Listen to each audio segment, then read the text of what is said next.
दोस्तों, अंतरिक्ष में बादशाहत की बात आती है तो सबसे पहले अमेरिका का ही नाम आता है। उसे चैलेंज देने की बात आती है तो रूस और चीन का नाम ले लिया जाता है। लेकिन क्या आपने कभी यह सोचा कि आखिर अंतरिक्ष में ऐसा क्या है कि सुपर पावर अमेरिका अंतरिक्ष में इतना इंटरेस्ट ले रहा है? और क्यों चीन एक के बाद एक दनादन अपने रॉकेट स्पेस में भेज रहा है, खरबों डॉलर खर्च करके अंतरिक्ष में स्पेस स्टेशन बना रहा है? आखिर क्यों?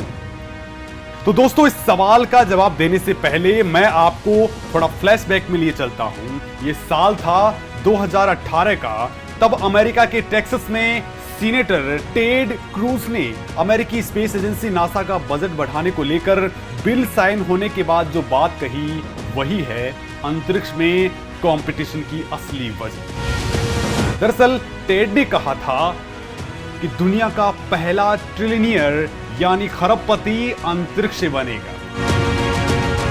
बिल्कुल ठीक सुन रहे। सीनेटर टेड क्रूज उस दौरान बात कर रहे थे स्पेस माइनिंग की। स्पेस माइनिंग यानी अंतरिक्ष में जाकर दूसरे ग्रहों और उपग्रहों पर खनन किया जाए और खनन करके बेशकीमती धातुएं, मिनरल्स, इंसानी जरूरत की चीजों का दोहन करके ठीक उसी तरह से किया जाए जैसा इंसान धरती पर करता है। यानी जैसे सोने समेत तमाम धातुओं को धरती से खोदना, पेट्रोलियम वगैरह। दोस्तों, दुनिया के बड़े कारोबारी, अमीर व्यवसायी सब स्पेस माइनिंग को अथाह दौलत पाने का रास्ता मानने लगे हैं।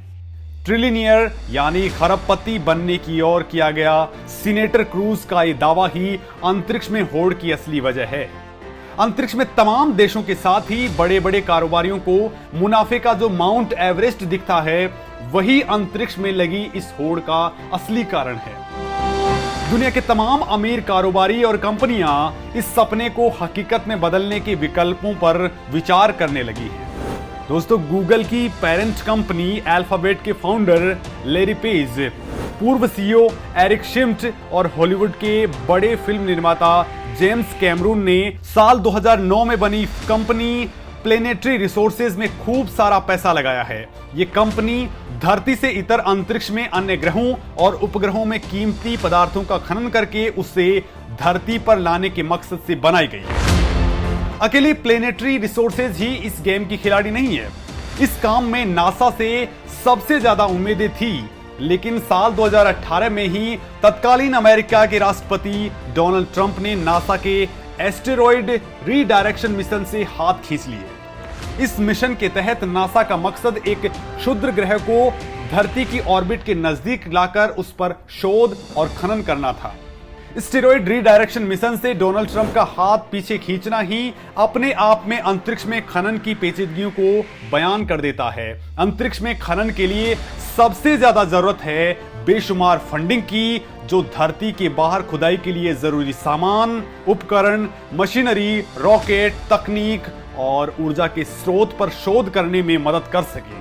दोस्तों, इस उद्देश्य की सबसे बड़ी जरूरत ही इसकी सबसे बड़ी चुनौती है। ज्यादातर बैंक, कंपनियां या दौलतमंद लोग इस मिशन पर पैसा फूंकने में हिचकिचा रहे हैं। ऐसा इसलिए है क्योंकि स्पेस माइनिंग में पैसा लगाना दुनिया का सबसे महंगा सौदा साबित होने के साथ साथ ही मुनाफे की कोई गारंटी नहीं देता है।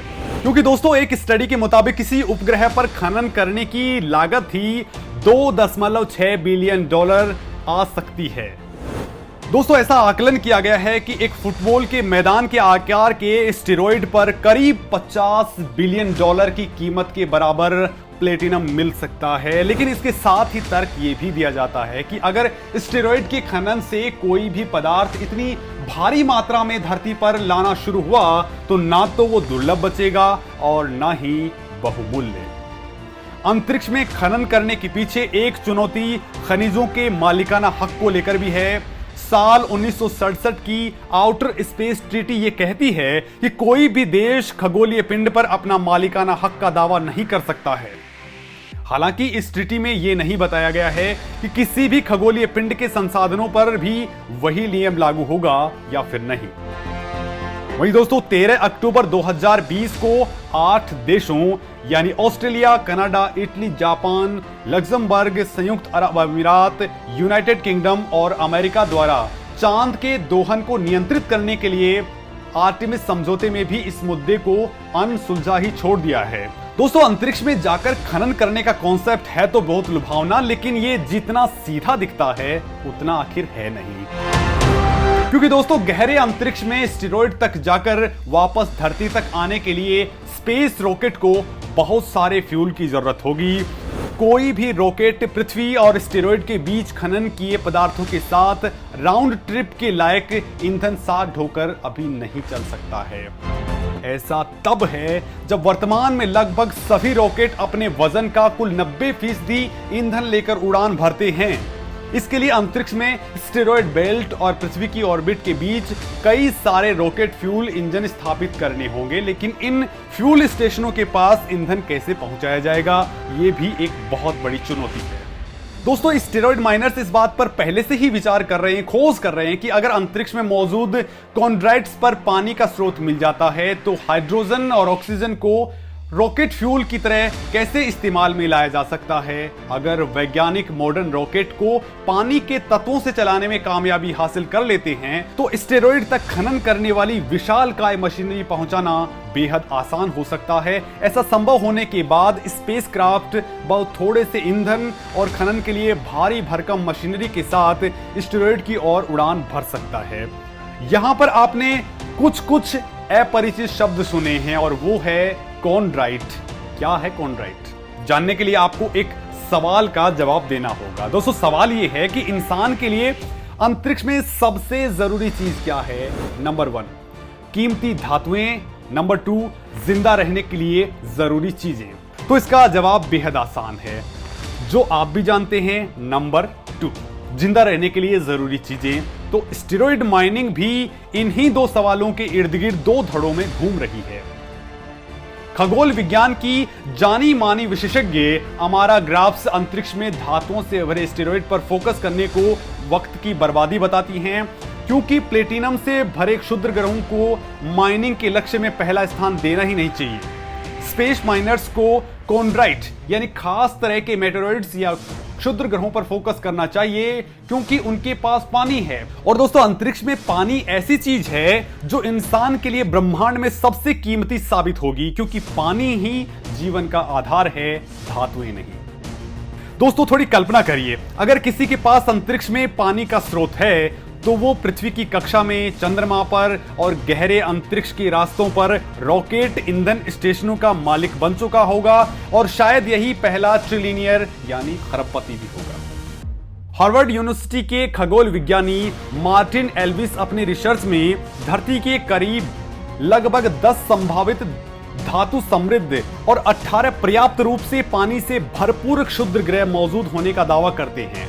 वैज्ञानिकों ने टेलीस्कोप और स्पेस मिशन की मदद से एस्टेरॉयड के बारे में काफी अध्ययन और डेटा कलेक्ट किया है। हालांकि इस विषय पर सबसे अहम जानकारी जापान के हायाबुसा से मिली, जो 2010 में दुनिया का पहला ऐसा स्पेसक्राफ्ट साबित हुआ जो किसी एस्टेरॉयड पर लैंडिंग कर सैंपल के साथ पृथ्वी पर वापस लौटा है।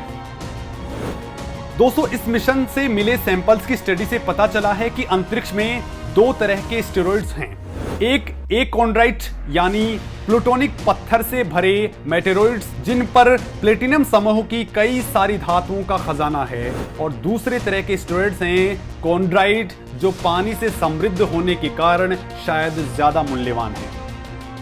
अंतरिक्ष में इंसानी भविष्य के लिए कोई भी ऐसी जगह जहां पानी मौजूद है सबसे ज्यादा कीमती साबित हो सकती है। अंतरिक्ष में खनन के लिए कोई दुर्लभ धातु खोजने से पहले पानी के स्रोत खोजना ज्यादा महत्वपूर्ण है, क्योंकि स्पेस में उपयोग करने के लिए पृथ्वी से पानी नहीं ले जाया जा सकता है, और इसका सबसे बड़ा कारण है पानी को अंतरिक्ष तक ढोने की लागत। इस बात का अंदाजा आप ऐसे लगा सकते हैं कि अंतरिक्ष में पानी की एक बोतल भेजने में करीब $9,000 यानी $6,52,793 रुपए से लेकर $43,000 यानी $31,18,901 रुपए के बीच वाला खर्च आता है, वो भी केवल एक बोतल का।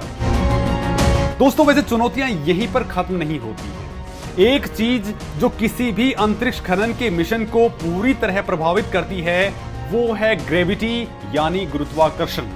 गुरुत्वाकर्षण अंतरिक्ष में खनन के लिए कई सारी दिक्कतें पैदा करता है।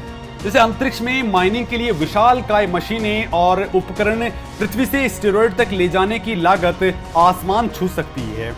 उदाहरण के लिए अगर हम देखते हैं तो स्पेस एक्स के सबसे बड़े रॉकेट से मंगल ग्रह के ऑर्बिट तक 1 किलोग्राम का सामान भेजने में $5,357 यानी करीब 3,88,362 रुपए का खर्च आता है। और इस कीमत पर किसी भी एस्टेरॉयड पर कई टन भारी खुदाई की मशीनें ढोकर ले जाना लगभग काल्पनिक ही साबित होगा।